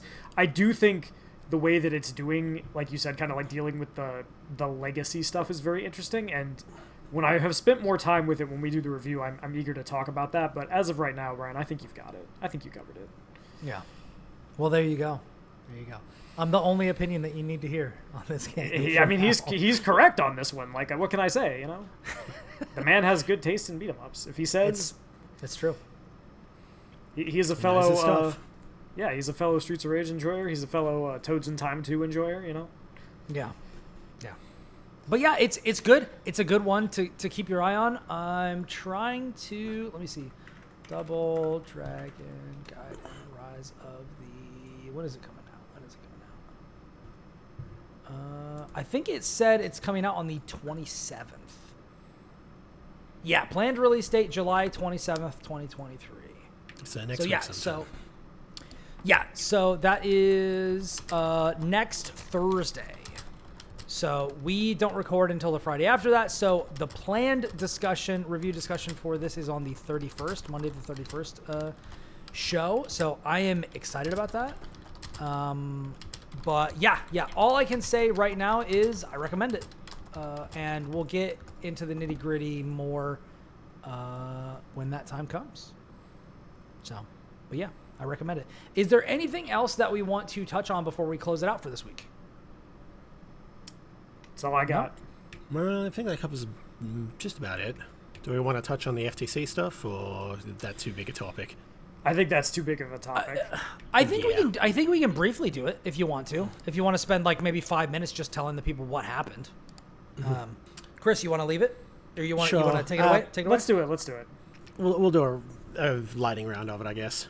Yeah. So basically, Microsoft won the rights to acquire Activision Blizzard, and many takes on the internet are talking about the good, the bad, the ugly. Me, it's mostly ugly. Like, yeah, everyone's like, yeah, we can get rid of Bobby Kotick. It's like, yeah, you can, at the cost of consolidating even more power, resources, developer talent. IP, etc., into the hands of a mega corporation. Like, Microsoft may be nicer than some, but it's not a good thing. It's not a good thing to have happened. Just because Bobby Kotick may go out, just because conditions may improve in the short term for Activision Blizzard. Like, the conditions are already improving somewhat at Activision Blizzard to what we know. The executive class is still absolute trash, but certain games of theirs do have, there is improvement in terms of which voices are being heard, management, being pushed back where needed. There's improvement there for all the work that still needs to be done. That is not a cause for, therefore, saying that Microsoft coming in and giving some of them the boot potentially is going to be a better situation. And the cost is way too damn high, even in the best case scenario. So this is terrible. I think it's bad. This shouldn't have gone through. But the arguments for why it was, Sony the shot FTC made a piss poor argument and focused on the wrong issues. Completely. And Sony only put their foot further in their mouth every time they spoke about it. Yeah, it was one of those things that was just like... So I'm going to kind of agree with Chris in that I think that it was maybe not the best thing in the world that this is going through. However, my counter argument is that unlike Activision, Microsoft is a real company. They can't just abuse their workers all the time. Like, they will, there will be consequences for that, where there's not consequences for Activision. And Microsoft also apparently treats their employees much, much better. So for the people who are going to now work for Microsoft and not have to deal with, I'm assuming most of the people at Activision who one assumes Microsoft is just going to clean house and fire most of those people. We can certainly hope. Yeah. But that may be short-term improvements is the issue compared to the long-term potential consequences, because on a long enough time frame, any publicly traded company is going to get worse because the number has to go up. It's just the nature of the beast. And you can only get the number to go up somewhere. Eventually, it's like, if we cannot produce more, we cannot get more resources, then we cut costs. And that goes from not the executive class, ever, from the people below, always. So... only a matter of time. I think that's probably true. I think it is less likely to happen at Microsoft just because the company is so profitable and does so many things. This is $1 trillion company. Yeah, it's a longer time frame. That's for sure. Yeah, like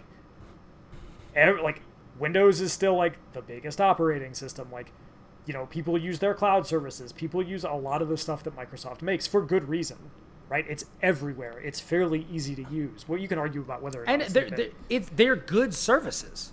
Yeah, like, for the most part. Even if we're talking about Xbox, like Xbox in the console landscape, like I think it's not really up for debate.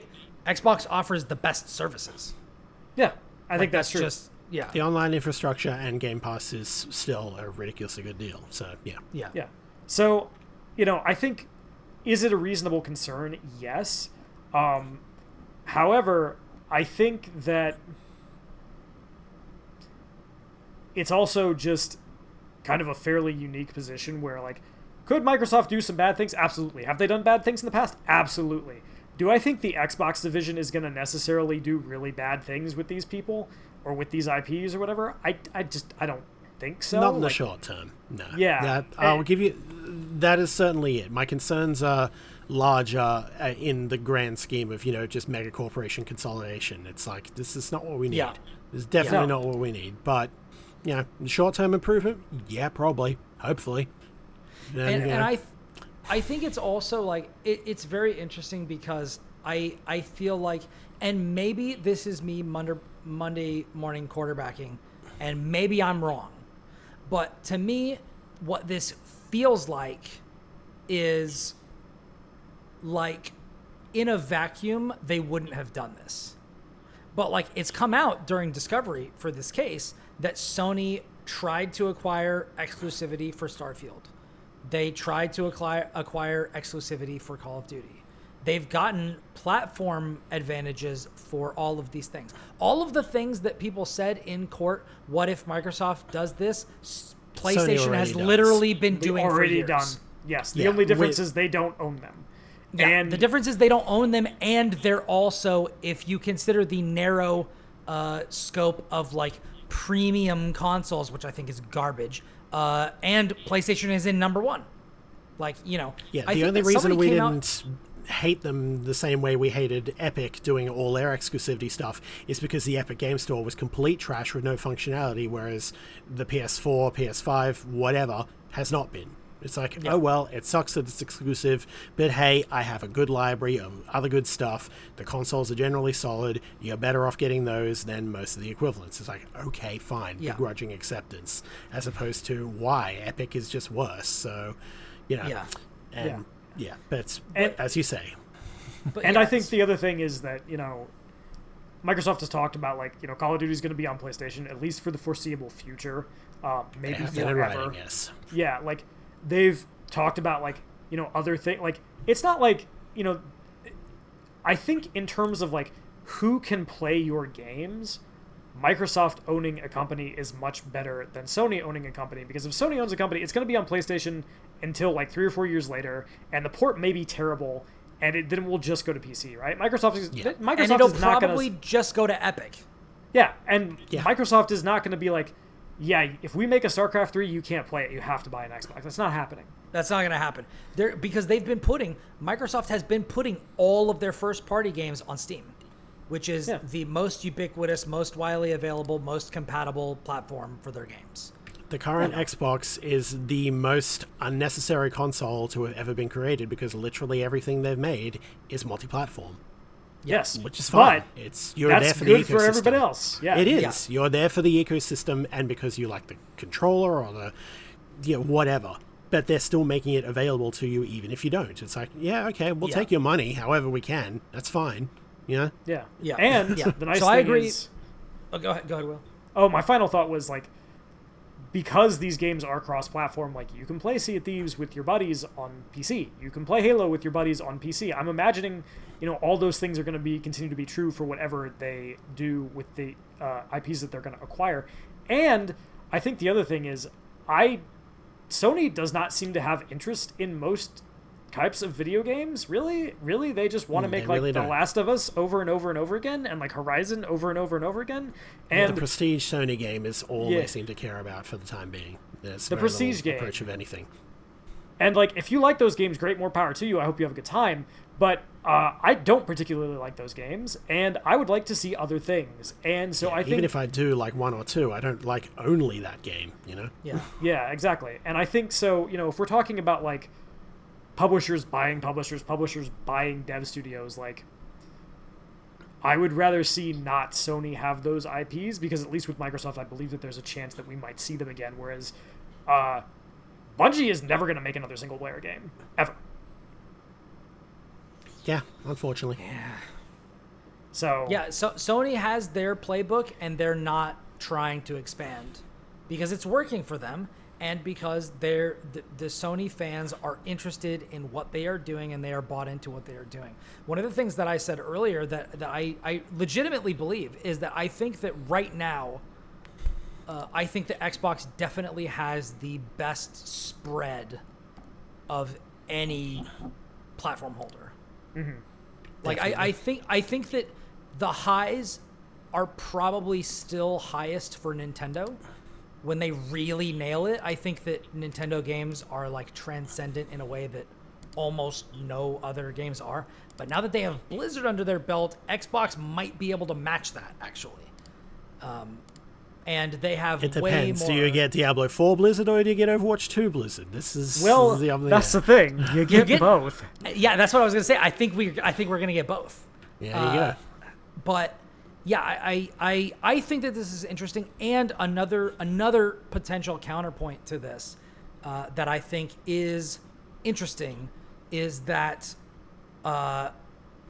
Activision Blizzard was acquirable, and Microsoft is not the only big company out there that has the resources to pay that amount of money.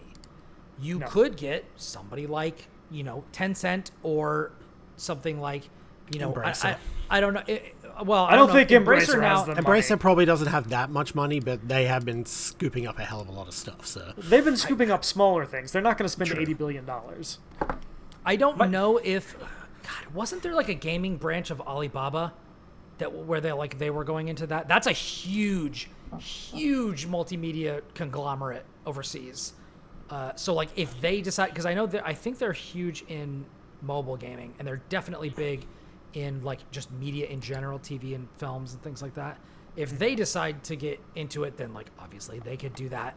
And so the argument of like them being owned by an American mega corporation that is, I mean, of the mega corporations, like I have known several people who have worked for Microsoft. All I've heard is glowing things about their benefits package, the way that they treat their employees, the way that you can just move around and kind of just do what you want with your job, compared to people who have to pee in bottles at Amazon, and the fact that they don't like pay people fair wages at Walmart. Like, pick another mega corporation, and I defy you to find one where they like pay their people better, unless you're talking about like a freaking Goldman Sachs or like one of the major weapons manufacturers or something like that. Like, as far as that goes, like, I think that if we're looking at the quality of the workers and like what Will said, like where these games are going to go and where they're going to live and how available they're going to be, Nintendo and Sony would both lock those to platforms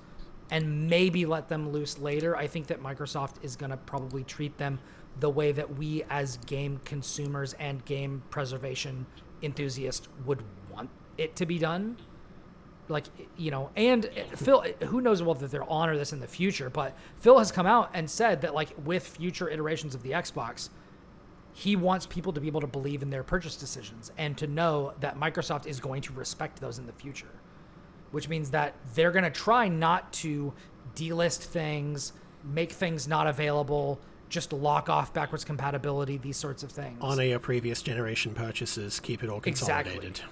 Yeah, which, you know, You can it hope. benefits them to say that because they're in last place, and they, as Phil said when he was on the Kind of Funny Xcast, Microsoft lost the generation that you absolutely did not want to lose. The most important one to lose, yeah. Yeah, which is the transition from 360 to Xbox One, PS3 to PS4. And so, you know, it behooves them to say that, but I also don't think that he's just a straight up liar. Like, I think that is probably their plan to do that because it makes sense. That's what Microsoft has done. That's what the Microsoft Store is trying to do. Yeah, They don't have like a great storefront, but like if they put things on Steam and on their consoles and on the Microsoft Store, then like, does it really matter if their storefront is bad because you can get things elsewhere? Yeah, I will say, like, you know, as someone who really values game preservation, I regret buying basically every multiplat that I ever bought on the PS3 because I have to have a PS3 to play those games because they will never, ever, ever be backwards compatible because that system has shit architecture. Yeah. Sony built the console and they can't figure out how to emulate it properly, which is crazy because the emulation scene has already figured that out. But I digress. Took them a while, though. It did. It took them a very long time. But the point being that, like, hey, my digital copy of Ninja Gaiden Black plays on my Xbox Series X. Yeah. That game is 20 years old. Yeah. You gotta respect that, that's for sure. Yeah. The biggest concern I always have with this kind of stuff is, yeah, that's all well and good, but when they're in first place, there is less need to innovate. There is less need to be competitive. Yeah. The number must go up. And this is the problem. It's like, but that's just the overall ecosystem that we're in, and you know, my poor little socialist heart can't handle it. But one thing that I would say to assuage your socialist heart's fears is that they might, with the way that things are going now, they might be able to surpass Sony. I don't think there's any beating Nintendo, to be real. Yeah. Nintendo will always be there doing their own thing, and as long as that still pertains, you know, has high quality, high interest rate and everything like that, it's like, yeah, then that will always be a thorn in the side of anything, which has always been the case, even when, you know, in the generations that they weren't particularly relevant, like the Wii U and everything like that. It's just like, all it takes is one good Nintendo game to come out and everyone goes, hi, that's cool. Yeah. Yeah. everybody needs to be reminded every now and then that Nintendo is the best to ever do it, and they provide no shortage of reminders. Yeah. Even during the Wii U generation, the hardware sucked, but Super Mario 3D World is still one of the best Mario games to ever exist. For sure. Which is one of the best video game franchises to ever exist. Like, there's a lot of the Wii U had a lot of really good games, like Mario Kart 8, one of the better Mario Karts that was on the Wii U. Yep. It's probably top three Mario Kart game for me. Yeah, it's an excellent game, and so like Nintendo has the ability to do that. So I think, I guess this went longer than 5 minutes, but the point I was trying to make is, I agree with Chris. I'm not for mergers for the sake of mergers. I think everything eating everyone is not necessarily a good idea. As someone who watches a lot of classic film, that can make rights issues really, really difficult to parse. And I was like watching a movie the other day, and I saw the Columbia logo, not Columbia TriStar, just Columbia, and I was like, oh right, that was just its own thing at one point. Yep.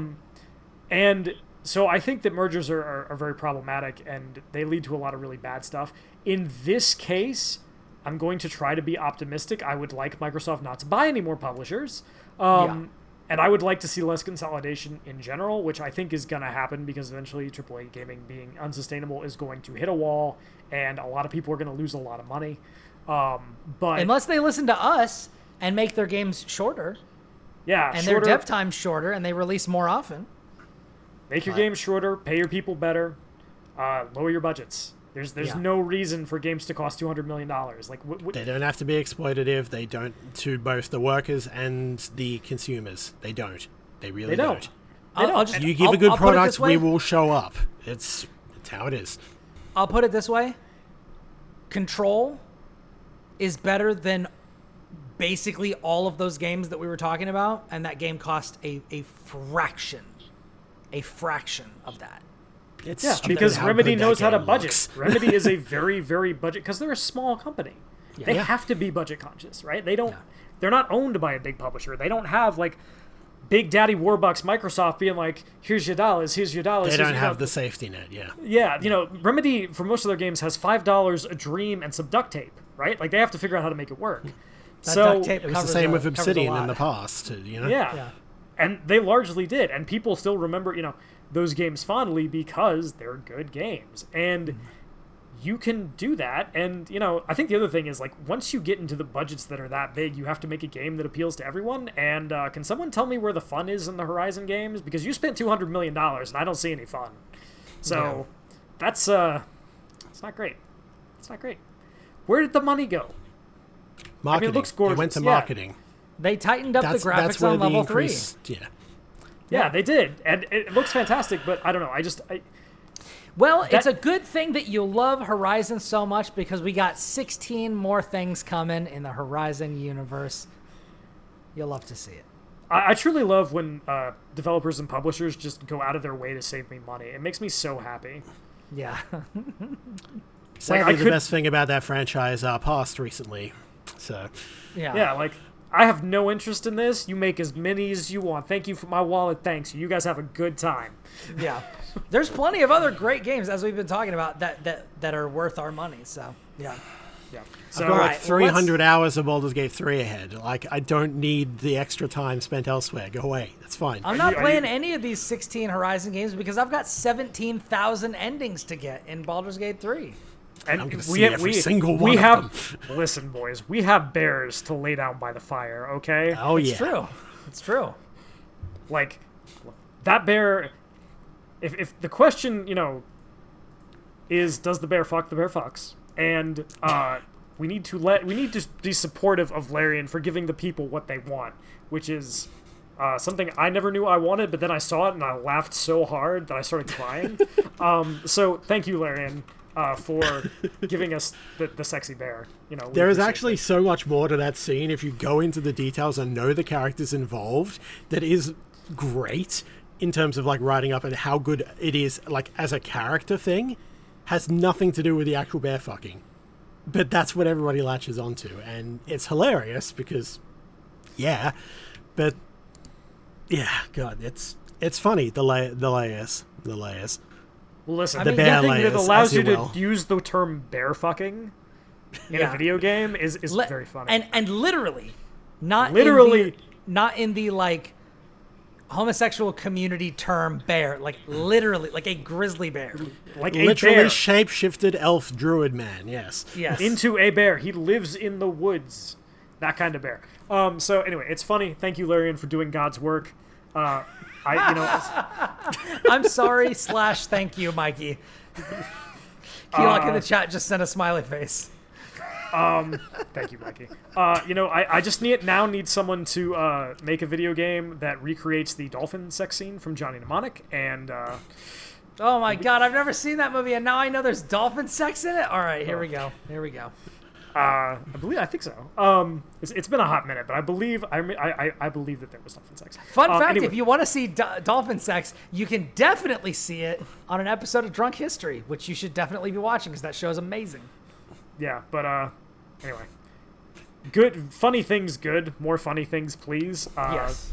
Video games, good, and I think I don't know. I've got. We're not nothing else. topping that. I think that's the podcast. Yeah, so well, right. No, That's- that's it. Thank you all for joining us for episode 281 of the Platformers. Join us live as we record every episode at twitch.tv/ribnax, RIBNAX, and you can watch them later on my YouTube channel, which is in the links on Twitch, and I post that out on Twitter at twitter.com/ribnax. You can find me at ribnax, RIBNAX, at Twitter, Instagram, Threads, and Backlogged. And you can find me at Brian Barnett, BrianBarnett, on Blue Sky. So if you're there you go. Hit me up. If you have thoughts about the show or topics that you want us to discuss, hit us up there. And if you like the show, please leave us a review or tell somebody about it. Kris, where can everybody find you? Hey, you can find me at my website, Versus the Backlog, vsthebacklog.com, one word, where I write exorbitantly long and over-the-top discussions of video games and such. And that's whenever I get around to it. It's barren. I'm working on it, promise. And that's about it, really. So really involved stuff, not at all like what you do on the show here. Yeah, Certainly not. Totally Not like the change Diablo pace 4 for Kris. podcast or anything. No, definitely not. Yep, completely different. Will, where can everybody find you? You can find me on Twitter at Will Borger. That's Burger with an O, same way as it's spelled here. You can also, I'm happy to note, as of today, find me on Blue Sky at Edgar Allan Bro, and also on Backlogged at Edgar Allan Bro. So Nice. hit me a follow. Have some fun. If you want to see some of the stuff that I'm working on, I had an interview with Alex Lotz, the one of the developers on American Hero, which is a restored, previously canceled Atari Jaguar CD FMV game from the 90s. It has been restored by Ziggurat and I think Empty Clip. I forget who the developer is, but Ziggurat is the producer, who's the people that I'm talking to about it. I have a big interview with him about the production of the game, or them actually. I don't know who Alex's gender, so apologies if I misgendered. But yeah, I talked to them. I interviewed them about that, and I also wrote like a little micro preview of the game. It is absolutely ridiculous and really, really fun, and it's available on GOG in both and on also I think all the major platforms. Besides Steam, it is not available on Steam. They kicked it back because of ratings and stuff like that, which I do get into in my interview. But it's available on Switch and I think Xbox and PlayStation, and GOG in rated and the unrated version, which has full nudity in it in the FMV. There is nudity and sex in this game. It is totally ridiculous. It is a complete send up of like 80s action tropes and stuff, and it is a lot of fun. So you can also grab a key for it right now if you are an IGN Plus subscriber, which is why I got to write about it, because I'm in charge of the editorial for IGN Plus. So if you have an IGN Plus account, go grab a key for the rated version on GOG, or on I think the one that they are giving out is on Switch. Anyways, go check that out. You can find that on IGN.com. Just search IGN.com American Hero and you'll find it. I also tweeted about that today, but that's a lot of fun. I've got more interviews and like game features and promotions and stuff like that going out on IGN. So check that out. From everybody here at the Platformers, we hope you all have a wonderful week and stay safe out there. Because until next time, we are out. Take care, Peace. everybody.